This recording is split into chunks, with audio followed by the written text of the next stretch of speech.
अन्यस्य ज्ञानञ्जनशलाकया चक्षुरुन्मीलितं तस्मै श्रीगुरुवे नमः। नमो विष्णुपादाय राधिकाय प्रियात्मने श्रीमद्भक्तिवेदान्त नारायणीति नाम।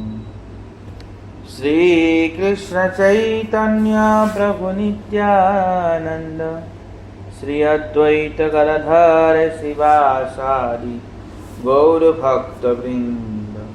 हरे कृष्ण कृष्ण कृष्ण हरे हरे, हरे राम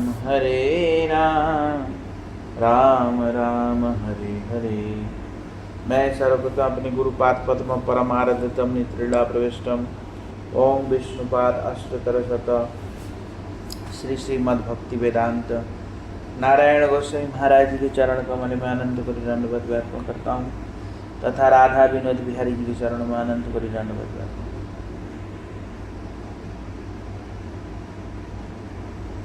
हम लोग कथा श्रवण कर रहे थे। बाबा जी कीर्तन करते हुए गोवर्धन की तलहटी में जा रहे थे। कल सुना था श्री गौरचंद्र ने आपके द्वारा इन दोनों महात्माओं को आकर्षित किया है, इसमें कुछ भी संदेह नहीं। वो जो प्रेम दास बाबा जी महाराज जी थे, उन्होंने देखा कि ये दोनों मानो जगाई मधाई के जैसे योगी बाबा जी महाराज जी के पीछे पीछे आ रहे थे। उन्होंने कहा कि मानो महाप्रभु ने साक्षात इनको आकर्षित किया और आपके द्वारा आकर्षित करवाया, ऐसे बोले। सब लोग मंडप में सुखपूर्वक बैठे हुए थे, सभी लोग। कौन सा मंडप? पंचवटी मंडप। पंचवटी मंडप पे सभी लोग सुखपूर्वक बैठे हुए थे। एक कोने में एक प्रदीप टिमटिमा रहे थे, प्रदीप प्रज्वलित था एक कोने में। अनेक लोग पवित्र झोली में सुंदर रूप से हरिनाम जप कर रहे थे, संख्या पूरा कर रहे थे। योगी बाबा जी पंडित बाबा जी से कहा, बाबा जी आपके उपदेश ने मेरे हृदय के अंधकार को प्रायः दूर कर दिया है। कौन कह रहे हैं? योगी बाबा जी कह रहे हैं पंडित बाबा जी से। प्रायः आपके उपदेश से मेरे संपूर्ण प्रायः संशय दूर कर दिया, किंतु एक संशय यह है कि यदि हम लोग योग के अंग प्राणायाम, ध्यान और धारणा को स्वीकार न करें तथा उनका अभ्यास न करें तो हम लोग किस प्रकार रस समाधि प्राप्त कर पाएंगे। कह रहे हैं अगर हम लोग योग का अभ्यास ना करें तो रस समाधि कैसे होगा। जैसे गोपियों का भी समाधि हो जाता था, गोपियों को अभी ध्यान लग जाता था, ध्यान धारणा प्रत्याहार ये गोपियों के साथ भी होता था, त्राटक भी हो जाते थे। तो कह रहे हैं अगर हम लोग अभ्यास ना करें तो हम कैसे समाधि लगा सकते हैं? लगा सकते हैं? सहज समाधि गोपियों का था। तो ये सब कैसे हो सकता है अगर हम अभ्यास ना करें योग का? तो बता रहे हैं रस समाधि प्राप्त कर पाएंगे। सिद्ध विषय को भी हृदय में जागरित करने के लिए साधन का प्रयोजन होता है। राग उत्पन्न करने का साधन क्या है? प्रश्न को सुनकर सभी सतृष्ण नेत्र से पंडित बाबा जी के गंभीर श्रीमुख की ओर देखने लगे। मल्लिक महाशय थोड़ा आश्चर्यचकित हो गए। जो मल्लिक महाशय थे, जो उनसे प्रश्न पूछा था, योगराज की प्रश्न पूछा था, वो थोड़ा आश्चर्यचकित हो गया। क्योंकि उनको ऐसा लगता था कि योगी महाराज जी ही सर्वश्रेष्ठ वैष्णव ऐसा उन्होंने मान लिया था। उनके प्रश्न से समझ गए कि योगी बाबा जी पंडित बाबा जी के प्रति गुरु की भांति श्रद्धा रखते हैं। उस समय पंडित बाबा जी के प्रति मल्लिक महाशय भी श्रद्धान्वित हो गए। श्रद्धान्वित मतलब क्या है? और उनके प्रति श्रद्धा हो गया। किनके प्रति? पंडित बाबा जी महाराज जी के प्रति।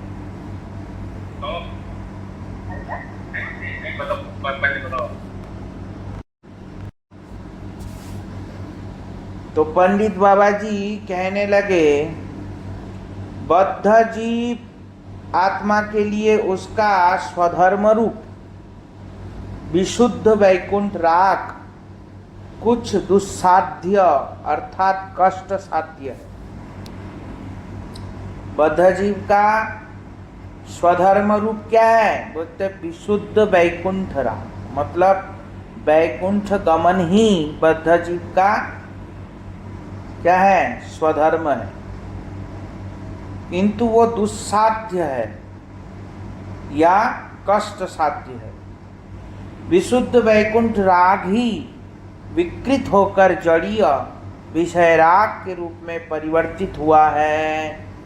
वैसे तो बद्ध जीव का विशुद्ध वैकुंठ राग है, परंतु वो विषय जड़ीय राग में परिवर्तित हो गया। विकृत भाव को ग्रहण करके जड़ीय राग में परिवर्तित हो गया। जड़ीय राग मतलब होता है प्रेम, या राग मतलब होता है भाव। अभी हमारा जड़ के प्रति भाव होता है। किसके प्रति होता है? जड़ के प्रति। ये हमारा घर, ये हमारा मकान, ये हमारा दुकान, ये हमारे पति, ये हमारे बच्चे, ये हमारे पत्नी, ये मेरे बच्चे, ये मेरे घर, ऐसा होता है। तो ये हो गया विकृत जड़ भाव। क्या कहते हैं इसको? विकृत जड़ भाव। तो विकृत जड़ भाव विषय राग जितना ही वर्धित होता है, वैकुंठ राग उतना ही कम होता जाता है। अब बोलते हैं विकृत राग जो विषय राग है वो जितना वर्धित होता है। हम तो हमेशा बोलते थे कि जहाँ जितना हम एनर्जी देंगे हमारा प्रीति वहीं होगा। तो हम सबसे ज़्यादा एनर्जी कहाँ दे रहे हैं? लोग बोलते हैं हम कृष्ण को कितना प्रेम करते हैं गुरुजी, हमको बताओ। और बताने की ज़रूरत नहीं है, अपने आप से पूछ लो, पता चल जाएगा कि हम कृष्ण को कितना प्रेम करते हैं, हम कृष्ण के लिए कितना कर रहे हैं और हम अपने संसार के लिए कितना कर रहे हैं। उसी से ही पता चल जाएगा कि हम कृष्ण को कितना प्रेम करते हैं। तथा वैकुंठ राग जितना अधिक वर्धित होता है, विषय राग उतना ही कम होता है। अब बता रहे वैकुंठ राग जिसका जितना होगा, मतलब वैकुंठ राग मतलब क्या? वही भजन या कृष्ण के प्रति प्रेम जितना बढ़ेगा उतना ही हमारा विषय के प्रति राग कम होगा। उतना क्या होगा? विषय के प्रति प्रेम कम होगा। यही वैकुंठ राग ही जीव का नैसर्गिक स्वाभाविक धर्म, जो जीव का धर्म है वो वैकुंठ राग ही उसका धर्म है। बाकी जो संसार के प्रति उसका लगाव है, संसार को बचाने की जो चेष्टा है, संसार की रक्षा करने की जो चेष्टा है, ये सब विकृत भाव। कौन सा भाव? विकृत भाव। ये उसका वास्तविक स्वधर्म नहीं है। तो स्वधर्म क्या है? स्वधर्म है वैकुंठ राग। विषय राग के दमन से ही वैकुंठ राग होता है। जब विषय राग दमन होता है, मतलब जितना अधिक मात्रा में विषय का राग दबता है उतने अधिक मात्रा में वैकुंठ राग प्रबल होता है। ऐसी बात नहीं। अनेक लोग केवल वैराग्य का आश्रय कर विषय राग के दमन की चेष्टा करते हैं, किंतु वैकुंठ राग संवर्धन की चेष्टा नहीं करते हैं। इससे अंतिम में अमंगल ही होता। इसलिए कह रहे हैं योग शास्त्रों में लोग क्या करते हैं, वैकुंठ राग का अवलंबन नहीं करते। जैसे हमने बताया प्रवृत्ति और निवृत्ति। प्रवृत्ति मतलब छोड़ना, छोड़ के निवृत्ति, प्रवृत्ति के मतलब होता है पकड़ना, निवृत्ति के मतलब है छोड़ना। तो संसार त्याग करके पकड़ा क्या, जैसा हम ज्ञानियों के लिए कहते हैं कि पकड़ा तो कुछ भी नहीं है। तो जब कुछ भी नहीं पकड़ा तो फिर फायदा क्या मिलेगा उसको, कुछ भी नहीं आया समझ। तो उसी प्रकार योगी लोग भी ऐसे ही करता है, संसार छोड़ देता है पर पकड़ता कुछ भी नहीं है। तो वही बात यहाँ पे बता रहे हैं कि किंतु वैकुंठ राग के संवर्धन की चेष्टा नहीं करते, इसमें अंतिम में अमंगल ही होता है। इसलिए उनका अंतिम में अमंगल होता है, तो भगवान को मानते नहीं है ना, इसलिए। तो ध्यान, प्रत्याहार, धारणा आदि चिंता और कार्य समूह यद्यपि रागोदय के फल के उद्देश्य से उपदिष्ट हुए हैं तथा यह बहुत लोगों के द्वारा साधित भी होते हैं, किंतु इनमें यथेष्ट राग की आलोचना नहीं है। अब बता रहे हैं योग शास्त्रों में जो ये सब आसन बताया या ध्यान बताया, उसमें तो मंत्रों की कोई विशेष रूप से उल्लेख नहीं किया। खाली ध्यान ऐसे लगाओ, ऐसे ऐसे करो, ऐसे ऐसे आसन लगा लो, बस यही बात। वास्तविक में ध्यान किसका करेंगे ये सब बारे में तो बताया ही नहीं। इसलिए योगी गण प्रायः विभूति प्रिय हो जाते हैं तथा अंत में राग को प्राप्त नहीं कर पाते हैं। पक्षांतर में वैष्णव साधन ही सर्वश्रेष्ठ। कौन कह रहे हैं? इसलिए योगियों का साधन श्रेष्ठ नहीं है, इसलिए पक्षांतर में वैष्णव साधन श्रेष्ठ है, क्योंकि वो निवृत्ति करके प्रवृत्ति में प्रवृत्त होता है, मतलब संसार को छोड़ के भगवान को पकड़ता है। इसलिए वैष्णव साधन ही सर्वश्रेष्ठ साधन है। देखिए, साधन मात्र ही कर्म विशेष है। मनुष्य जीवन में जो समस्त कर्म आवश्यक है, यदि कोई केवल उन्हीं कार्यों को करने में ही आसक्त रहे अथवा जिसकी परमार्थ के लिए की गई सभी क्रियाएं शुष्क चिंता और व्यर्थ के परिश्रम वाली हो, क्या वे वैकुंठ राग को उदय कराने में शीघ्र समर्थ हो सकेंगे या हो सकते हैं? वैकुंठ राग के चेष्टा समूहों को जीवन के पृथक करने पर साधक को एक और विषय का राग खींचेगा, दूसरी ओर वैकुंठ चिंता। इस स्थिति में जिस और राग की अधिकता होगी उसी और जीव की गति होगी। जैसे चप्पू, चप्पू जानते हैं? चप्पू कहते हैं नाव चलाने वाला चप्पू, चप्पू या चाटू भी कहते हैं कोई कोई लोग, है ना? नाव चलाने वाला चाटू कहते हैं ना, चप्पू की चाटू। जो नाव चलाते डंडा वाला होता है, चपटा सा,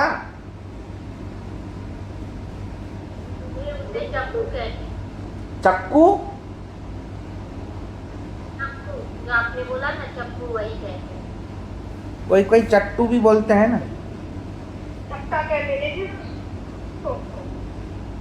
चलो समझ गए ना, यही बहुत बड़ी बात है। तो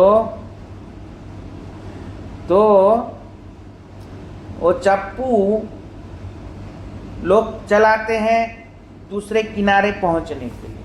पर हवा जिधर होगा उस तरफ धीरे धीरे देखना, पानी जिधर बहता है उस तरफ धीरे धीरे टेढ़ा होके जाके लगता है, नहीं लगता है किनारे में। तो कह रहे उसी प्रकार हाँ, धारणा रूपी अनेक चप्पों के द्वारा मन रूपी नौका को नदी के तट पर लाने की चेष्टा तो करता है, किंतु विषय राग रूपी स्रोत बिना किसी विलंब के ही उसे विषय में धकेल देता है। विषय राग का जो स्रोत होता है वो क्या करता है, ना चाहते हुए भी उसमें ढकेल देता है। कितना भी मन रूपी धारणा रूपी चट्टू चलाओ उससे कोई फर्क नहीं पड़ता, उसमें ढकेल देता है। हाँ, वैष्णव साधन राग मार्ग के द्वारा साधित होता है। राग की सहायता से साधक निश्चय ही अविलंबन वैकुंठ राग प्राप्त करता है। अब कह रहे हैं वैष्णव साधन कैसा होता है, राग के द्वारा साधित होता है। राग स्रोत किसे कहते हैं यह जानना चाहिए। अब राग का स्रोत किसे कहते हैं ये जानना चाहिए। बद्ध जीव का चित्त स्वाभाविक रूप से जिससे प्रेम करता है और शरीर पोषण के लिए जो जो प्रिय के रूप में स्वीकृत है वह सब कुछ ही मानव जीवन का विषय राग है। विषय राग मतलब क्या, विषय के प्रति प्रेम। तो विषय राग किसको कहते हैं, जो हमारे शरीर जिस चीज से पुष्टि होता है या हमारी शरीर की जिस से सुरक्षित रहता है या हमारा शरीर जिसके द्वारा आनंदित होता है उसको कहते हैं विषय राग। उसको क्या कहते हैं, विषय राग। क्योंकि हमारा जिसके द्वारा हमारा ये शरीर आनंदित होता है हम उसको प्रेम करते हैं, जिसके द्वारा हमारा ये शरीर भरण पोषण होता है हम उसको प्रेम करते हैं, जिस वस्तु के द्वारा हमारी शरीर को अच्छा लगता है, जीवा को त्वचा को अच्छा लगता है, हम उनसे प्रेम करते हैं ना। तो प्रेम वास्तविक में किसको कर रहे हैं, व्यक्ति से कि वस्तु से, बताओ। प्रेम वास्तविक में किसको किया, व्यक्ति से कि वस्तु से। प्रेम वास्तविक में अपने आप को किया, अपने आप की वजह से ही सबको प्रेम कर रहा है। इतनी भी समझ में नहीं आ रही, सुनो ढंग से। अब इनमें विचार कर देखा जाता है कि 5 इंद्रियों के संबंध में 5 राग है। अगर कोई ठीक से विचार करके देखेंगे तो हमारा 5 इंद्रियां है ना, तो 5 इंद्रियों के प्रति हमारा राग भी होता है। राग मतलब प्रेम। चित्त इंद्रियों के द्वारा विषय राग के प्रति साधित होता है, जैसे जीवा के द्वारा आहार। जीवा के द्वारा क्या साधित होता है, आहार। आहार के प्रति हम आकर्षित होते हैं कि नहीं होते, जीवा के द्वारा आहार। आहार के प्रति आकर्षित नहीं होते। स्वादिष्ट व्यंजन आ जाए ना फिर नहीं सोचेंगे हम मोटे हो जाएंगे, कपाकप ले जाएंगे फिर, समझे। स्वादिष्ट व्यंजन जब आ जाएगा सामने तो ऐसे होता है, फिर संभलता नहीं है, ऐसे ऐसे हो जाता है। और जब स्वादिष्ट आहार हमारे सामने आ जाए तो हम हरिनाम भी छोड़ देते हैं, या बहुत तेज जब भूख लगे तो हम हरिनाम छोड़ देंगे। नहीं छोड़ देंगे, करेंगे उस समय हरिनाम, हैं? फिर बोलेंगे क्या, भूखे क्या, भूखे पेट ना भजन होए ना गोपाल। ऐसे ऐसे सब कह देगा। तो इसलिए कह रहे हैं जीवा के द्वारा आहार आकर्षित होता है, तो हमारा आहार के प्रति क्या होता है? प्रेम हो जाता है, राग होता है। नासिका के द्वारा घ्राण, नाक के द्वारा क्या, नाक किसके प्रति आकर्षित होता है? सुगंध।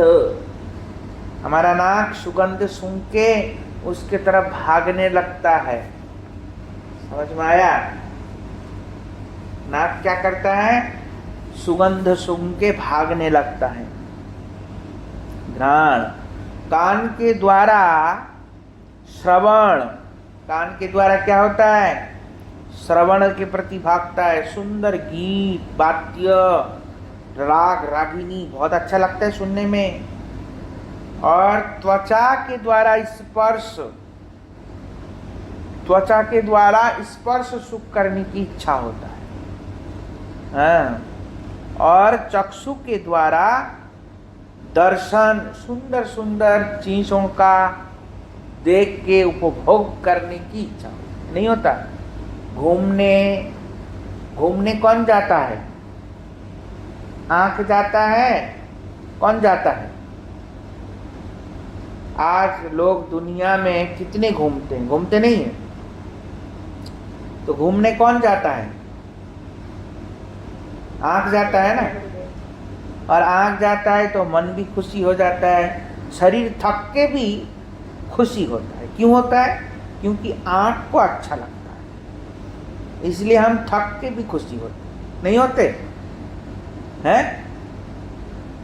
तो इसलिए ये सब अपने अपनी ओर खींचता है। क्या करता है? अपने अपने ओर खींचता है। जिसकी शक्ति से चित्त को विषय में हटाया जा सकता है, यद्यपि शुष्क ब्रह्म चिंता द्वारा इस विषय में कुछ सहायता हो सकती है, तथापि ब्रह्म के निष्क्रिय होने से साधक को इसके द्वारा भली भांति फल नहीं प्राप्त होता है। ब्रह्म निष्क्रिय है, इसलिए साधक को भली भांति फल प्राप्त नहीं होता। हरे कृष्णा। तो अतएव योगियों को और ब्रह्म ज्ञानियों को अत्यधिक क्लेश होता है। क्या कह रहे हैं? योगी और ब्रह्म ज्ञानियों को अत्यधिक क्लेश होता है। क्यों होता है? क्योंकि उनके तो भगवान ही निराकार है।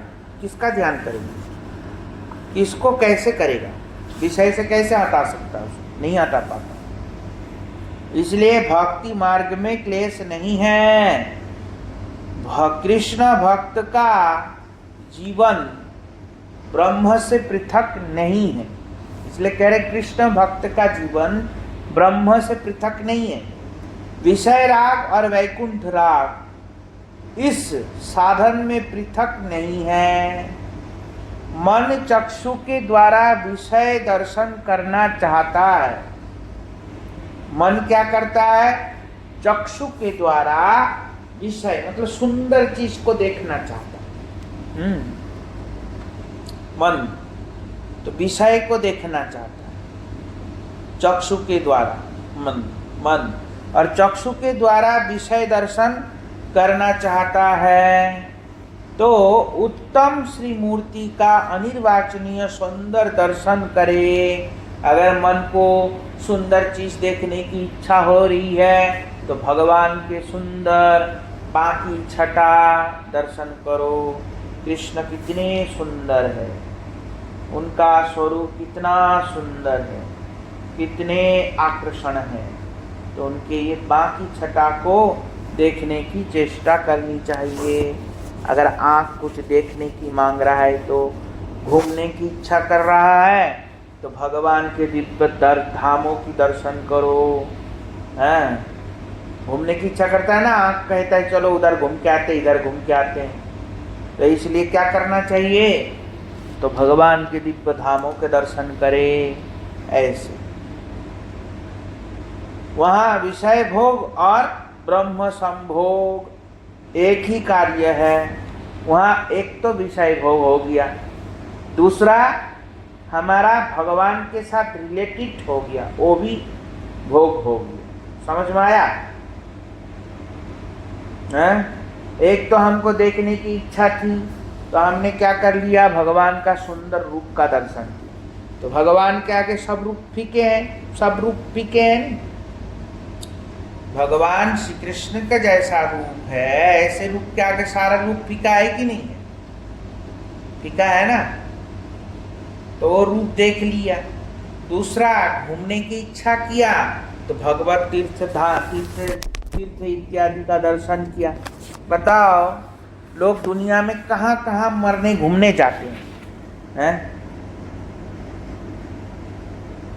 कहाँ कहाँ जाते हैं?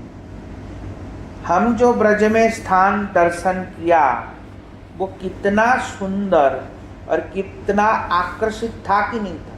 बताओ, था कि नहीं था?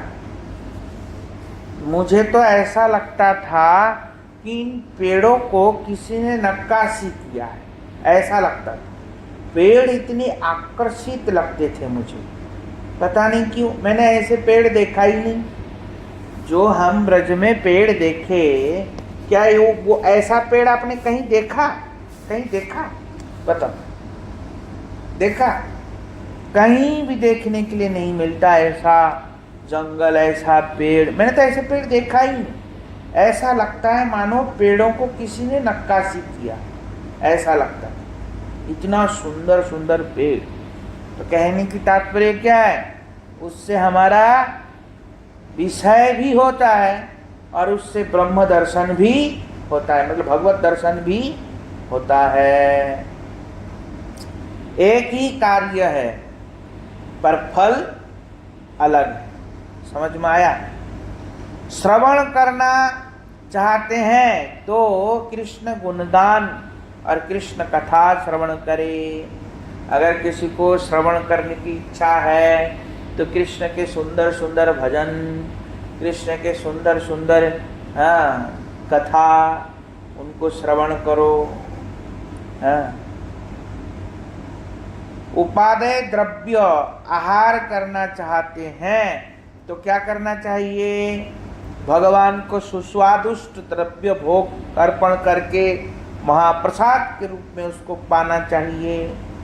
अगर किसी को सूंघने की इच्छा हो रहा है, नाक खुजली हो रहा है सूंघने की, तो क्या करे? भगवान के दिव्य तुलसी को लेकर के नाक में सूंघाए, तो उससे क्या होगा? नाक की भी सुगंधी तृप्त होता है। श्री कृष्ण साधक के लिए ब्रह्म मिश्रित है। कृष्ण साधक सर्वत्र ब्रह्ममय है। उसके समस्त कार्य ही वैकुंठ राग के अनुशीलन है। उनके लिए इंद्रिय परता बाधक नहीं, बल्कि प्रेम फल साधक है। इस प्रकार संक्षेप में मैंने राग मार्ग तथा अन्य साधन मार्ग का संबंध दिखाया है। आप महानुभव वैष्णव हैं। मैं और कुछ नहीं कहूँगा। यदि कुछ भूल हुई हो तो क्षमा करेंगे, ऐसे बोले। हरे कृष्णा। हेलो। हाँ, कौन है? पंडित जी है? नहीं, अभी नहीं है, बाद में आएंगे, बात कर रहा। हरे कृष्णा। तो इस प्रकार पंडित बाबा जी महाराज जी ने इस प्रकार कहा विनम्रता पूर्वक कि आप बड़े पंडित हैं, आप सब जानते हैं। तो पंडित बाबा जी की कथा को सुनकर सभी चमत्कृत हुए। भिन्न भिन्न लोगों के मन में भिन्न भिन्न भावों का उदय हुआ। योगी बाबा जी यद्यपि योग विषय में पारंगत थे, तथापि वैष्णव रस में भी उनका भली भांति अधिकार था योगी बाबा जी महाराज जी को। इसलिए वे निसंशय होकर पंडित बाबा जी के चरण रेणु का आस्वादन करने लगे। पंडित बाबा जी ने उन्हें प्रेमालिंगन प्रदान किया। उस समय मल्लिक महाशय को क्या बोध हुआ यह कोई नहीं समझ पाया। नरेन बाबू और आनंद बाबू कई दिनों से श्री मूर्ति पूजा के मूल तत्व के विषय में विचार कर रहे थे। योगी बाबा जी ने उन्हें चैतन्य गीता ग्रंथ पढ़ने को दिया, जिसे पढ़कर तथा अनेकानेक विचार कर विग्रह पूजा के अनेक तात्पर्यों को वे समझ गए। जिसको पढ़ के, ये चैतन्य गीता है। चैतन्य गीता स्वकृत जीवनी में श्रील सच्चिदानंद भक्तिविनोद ठाकुर ने स्वरचित ग्रंथों का उल्लेख करते हुए चैतन्य गीता का भी उल्लेख किया। ये चैतन्य गीता कौन लिखा? हमारे भक्तिविनोद ठाकुर ने लिखा।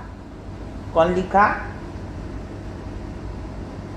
हमारे भक्तिविनोद ठाकुर ने लिखा चैतन्य गीता। इस प्रेम प्रदीप ग्रंथ को भी हमारे भक्तिविनोद ठाकुर ने लिखा। कौन लिखा? भक्तिविनोद ठाकुर ने लिखा। तो इसलिए यहाँ पे उन्होंने अपना स्वरचित ग्रंथ का भी उल्लेख किया।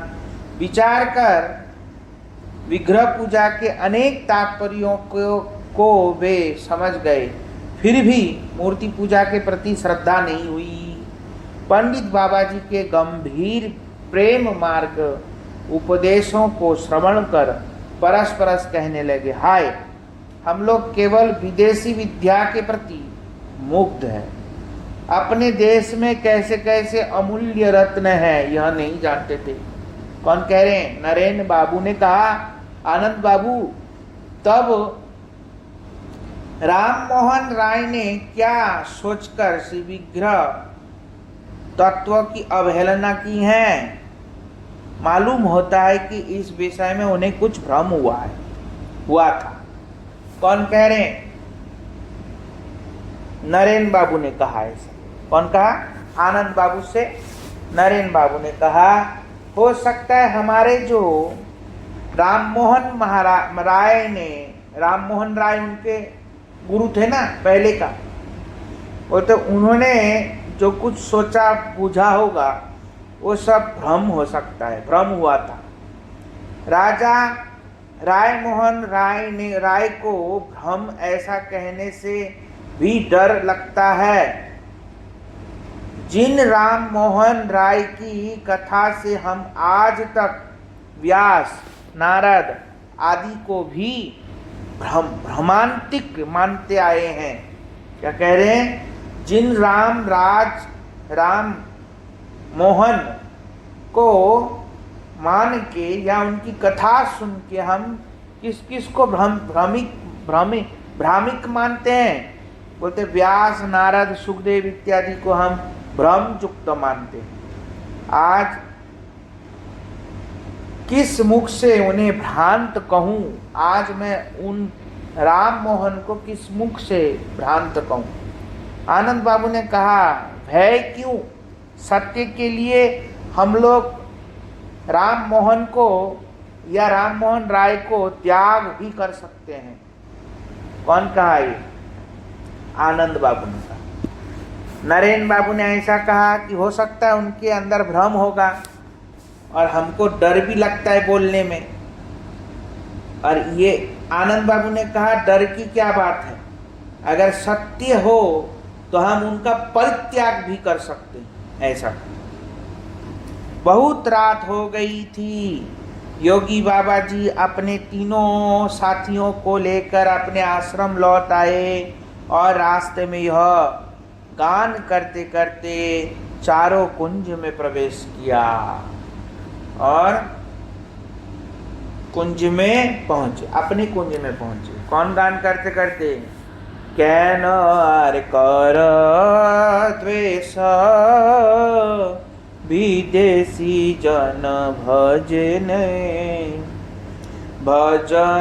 रंग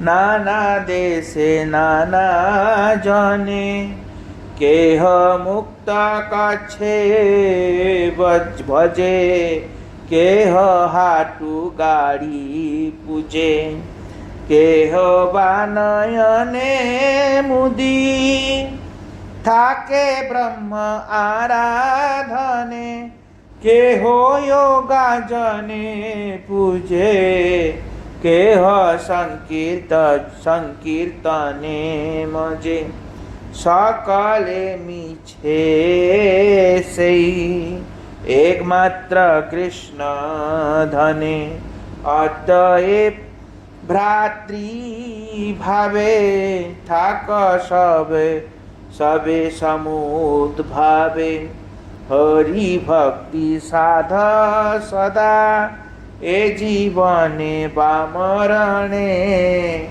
क्या कह रहे हैं? कोई तो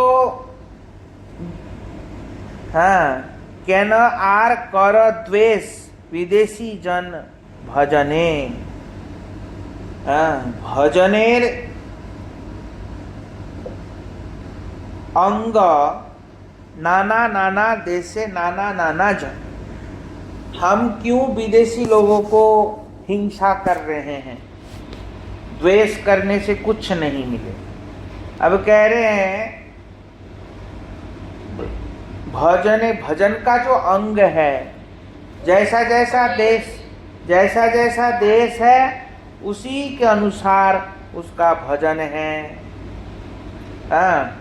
कुछ लोग तो मुक्ति अभिमानी हैं, कुछ लोग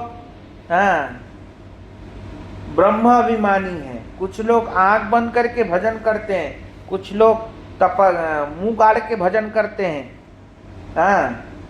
कुछ लोग संकीर्तन करके भजन करते हैं, पर सब बेकार मिथ्या। एकमात्र कृष्ण धन ही वास्तविक है।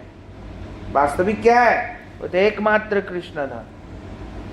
इसलिए सभी भाई हरि भक्ति साधन ही अपने जीवन में लाओ और हरि भक्ति करके जीते मरते सब समय हरि भजन करो। इस प्रकार भजन गाते गाते गए।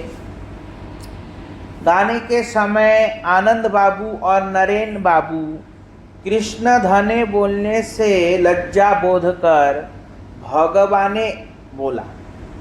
क्या कहा? कृष्ण धने बोलने से लज्जा आ रही थी उनको, साथ दे रहे थे ना भजन के पीछे पीछे।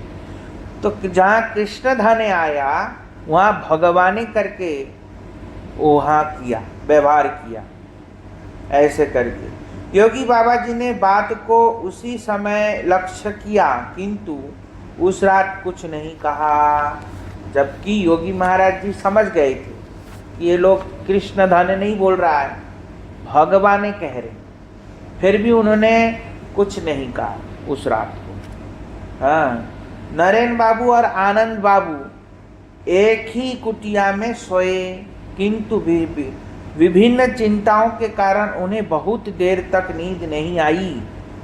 नरेन बाबू ने कहा, आनंद बाबू आप कैसा अनुभव कर रहे हैं?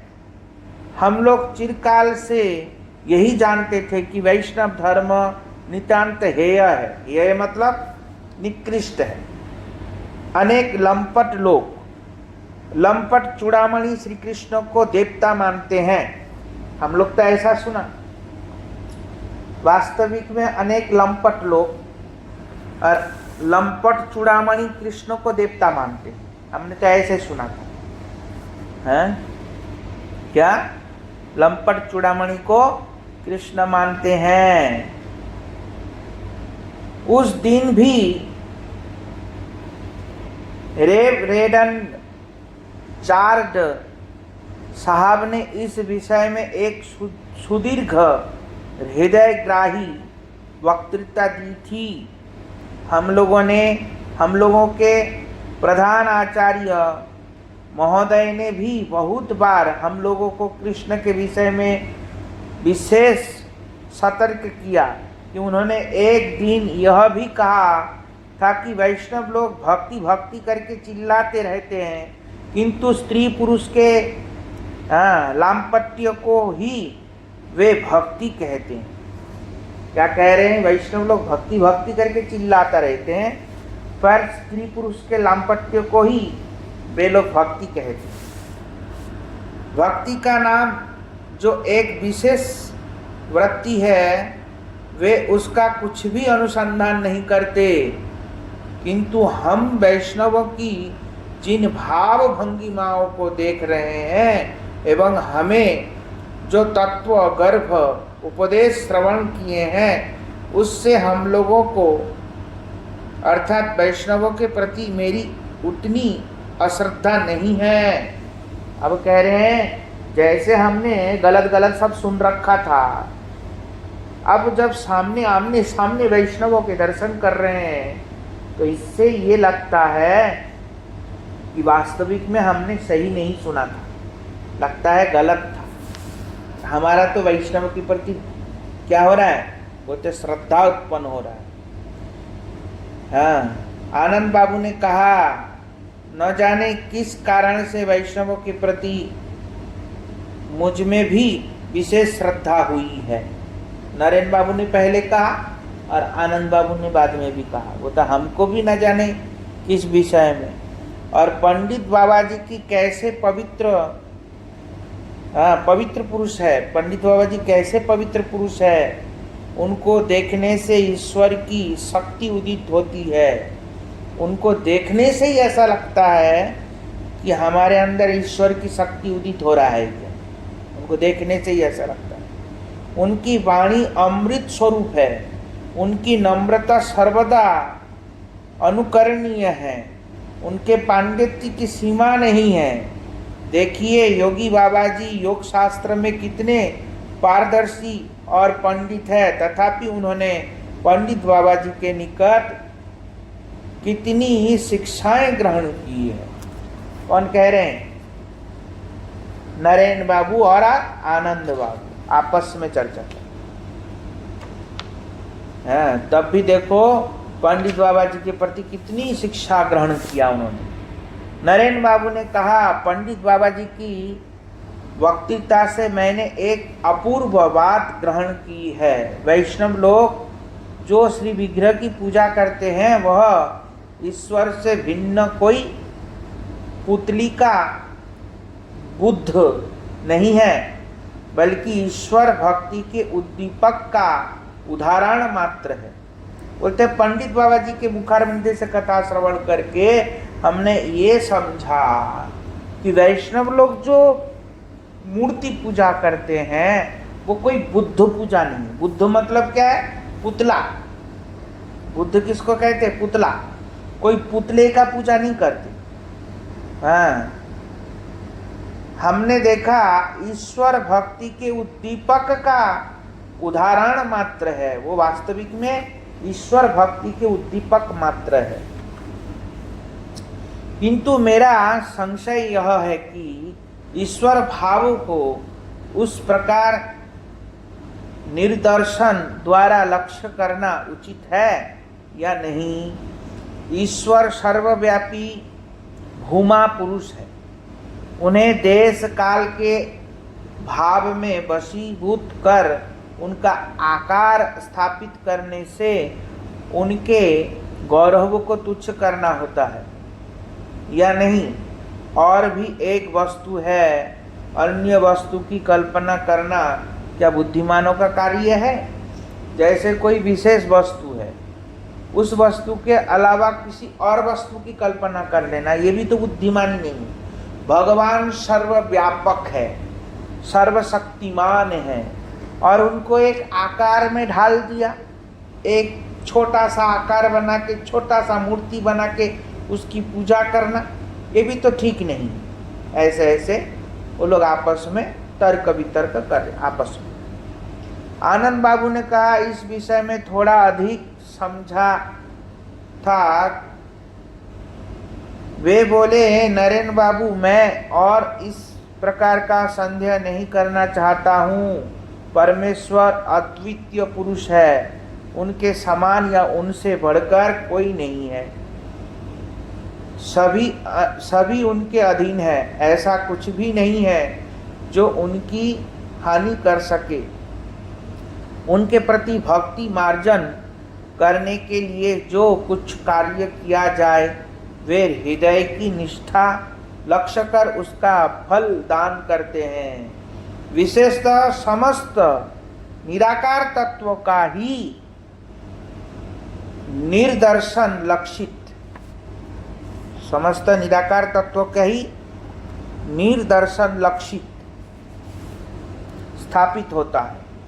हाँ, निराकार तत्व ही निर्दर्शन लक्षित वस्तु से भिन्न होता है, तथापि इसके द्वारा उस वस्तु का भाव उपस्थापित होता है।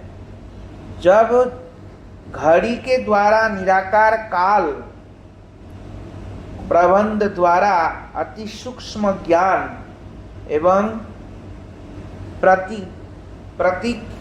प्रतिकृति अर्थात कर्मानुसार प्राप्त भिन्न भिन्न प्रकार की देहों को लक्ष्य करने के लिए द्वारा दिया गया धर्म आदि निराकार विषय का ज्ञान होता है, तब भक्ति साधन में आलोच्य श्री विग्रह के द्वारा उपकार होता है। कह रहे हैं जिस प्रकार काल, अब काल का तो पहले समय लोग नहीं जानते थे ना, काल, फिर उसको आकार दिया। काल का आकार क्या है? घड़ी। काल का आकार समय है ना, तो काल का आकार समय। अब 12 बज गया, 3 बज गया, 2 बज गया, 4 बज गया, नहीं है। काल का आकार क्या है? काल का आकार समय है। तो पहले तो काल रूप में व्याप्त था, तो उसको घड़ी रूप में आकृति दिया, काल का आकार दिया। पर काल, खाली काल कहने से क्या समझ में आएगा? समय कहने से क्या समझ में आएगा? कुछ भी नहीं। समय, अभी जैसे हम समय कितना हुआ तो एकदम घड़ी ध्यान आता है ना, घड़ी समझ में आ रहा है कि नहीं, कि रात को 2 बज गया, रात को 3 बजा, ऐसा करके घड़ी ध्यान आता है। तो उसी प्रकार विग्रह के द्वारा उपकार होता है। इसी प्रकार विग्रह के द्वारा उपकार होता है, वो लोग ऐसे कह रहे हैं। इसलिए यद्यपि भगवान निराकार है, निर्विशेष है, फिर भी विग्रह होने से उनका अनुमान लगाया जा सकता है, उनके एक स्वरूप गठन हो सकता है। इसी प्रकार साधन में सहायता मिल सकती है। इसी प्रकार वो लोग बोल रहे हैं। श्री मूर्ति पूजा को पौत्तलिक व्यवस्था कहकर घृणा करना उचित नहीं। बोलते मूर्ति पूजा की पौत्तलिक व्यवस्था कह के घृणा करना उचित नहीं। मूर्ति पूजा को केवल पुतला है ऐसा समझ के, जैसे मुसलमान लोग कहते बुद्ध है, क्या कहते हैं? बुद्ध। बुद्ध पूजा निषेध। बुद्ध मतलब क्या है? पुतले की पूजा करना निषेध है। वंश हो रहा है। शशिकला माता जी देखो कैसे सो गए हैं। पुतले की पूजा करना निषेध है, बुद्ध पूजा उसको कहते हैं। तो लोग कहते हैं, तो यहाँ पे क्या कह रहे हैं लोग? आलोचना कर रहे हैं आपस में कि मूर्ति को खाली पौतलिक नहीं मानना चाहिए, मतलब केवल पुतला है ये नहीं मानना चाहिए। हाँ,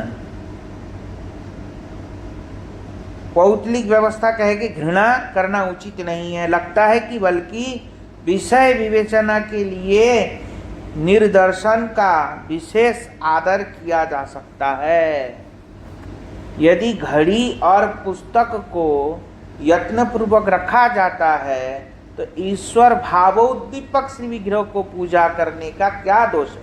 अब ये लोग कह रहे हैं जैसे अक्षर को पुस्तिका में करके रखते हैं, और जैसे अक्षर ब्रह्म भी कहा, शास्त्रों में वेदों में अक्षर को ब्रह्म कहा ना, तो अक्षर को ब्रह्म कहा, पर ब्रह्मों को कैसे अक्षर में स्थापित करके पुस्तिका का आकार देके उसको पूजा करते कि नहीं करते?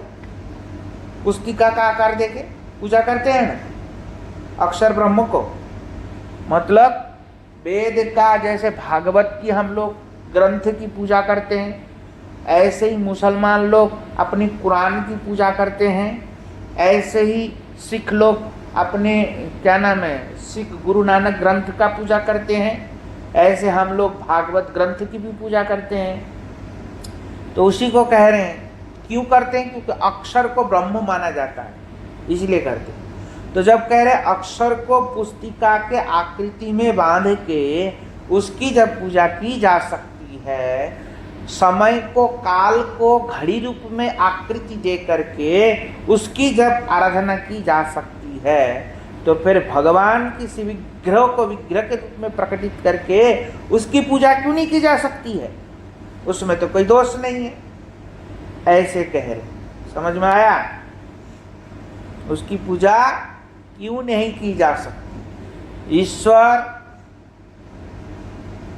इसमें भी कोई दोष नहीं। ईश्वर जानते हैं कि तुम उन्हें ही उद्देश्य कर रहे हो, इससे वे अवश्य ही प्रसन्न होंगे, क्योंकि भगवान जानते हैं, सर्वांतर्यामी है। भगवान जानते हैं कि हम उनके उद्देश्य से ही उनका ध्यान कर रहे हैं, उनकी आराधना कर रहे हैं, इसलिए वो सब जानते हैं।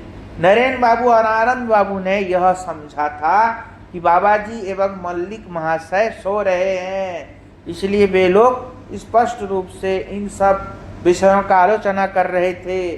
किंतु योगी बाबा जी सर्वदा निद्राहीन थे। योगी बाबा जी क्या थे? सब सुन रहे थे, सर्वथा निद्राहीन थे। अतएव इन समस्त कथाओं को सुनकर कुछ भंगी करते हुए बोले, रात अधिक हो गई है, अब सो जाओ, कल इन विषयों में आलोचना करूंगा। नरेंद्र बाबू और आनंद बाबू अब तक बहुत श्रद्धालु हो गए। हाँ, बाबा जी का अनुग्रह देखकर आदर पूर्वक बोले, बाबा जी श्रीयुक्त मल्लिक महाशय की भांति हम लोगों ने भी आपके चरणों का आश्रय ग्रहण किया है। वो तो जैसे मल्लिक महाशय ने आपके चरण का आश्रय किया है, ऐसे आप अब से समझ लो कि हम भी आपके चरणों का आश्रय किया है, ऐसे समझ लो। इसलिए हम लोग आपकी कृपा की प्रार्थना करते हैं, इसलिए आप हमारे ऊपर कृपा कीजिए। बाबा जी महाराज जी को कहा। बाबा जी कहने लगे, कल यथासाध्य यत्न करूँगा। कुछ देर में सभी सो गए। हम लोगों की निद्रित देखकर बाबा जी ने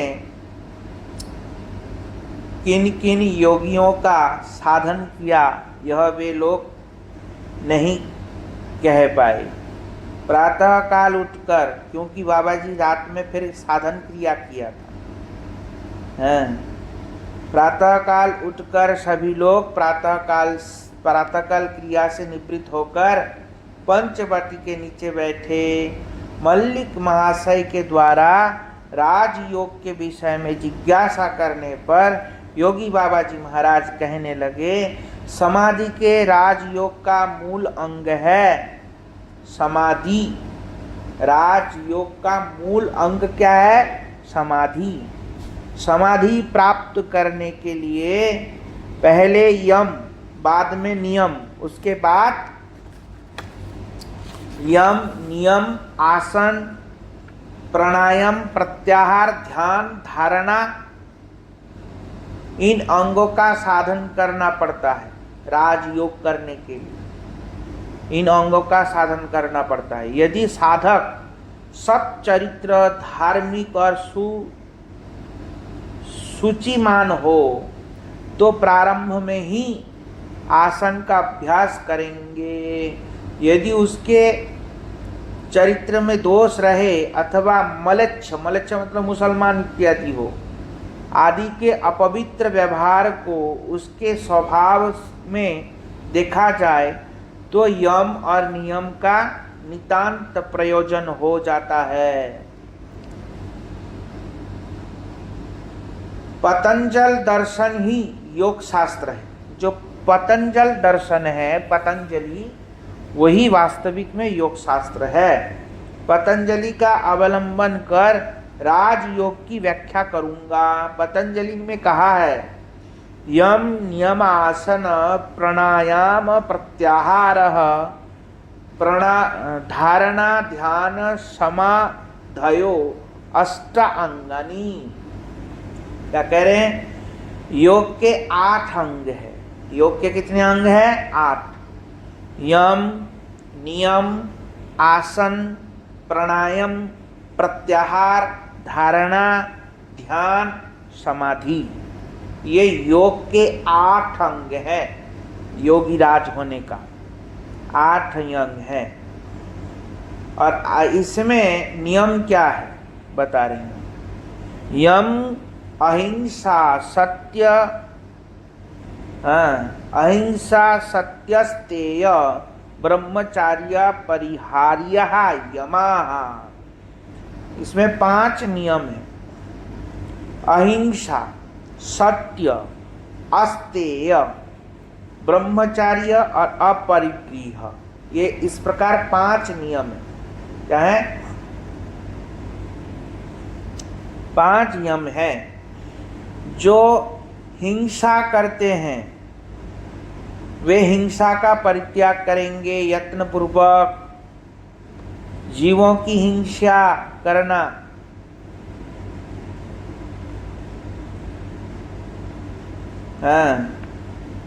यवन लोग, नास्तिक और राजसिक आर्य लोग भी योग शिक्षा करने के पहले अहिंसा का अभ्यास करेंगे। मतलब हिंसा नहीं करेंगे। मांस मदिरा वगैरह जो खाते हैं ये सब नहीं चलेगा।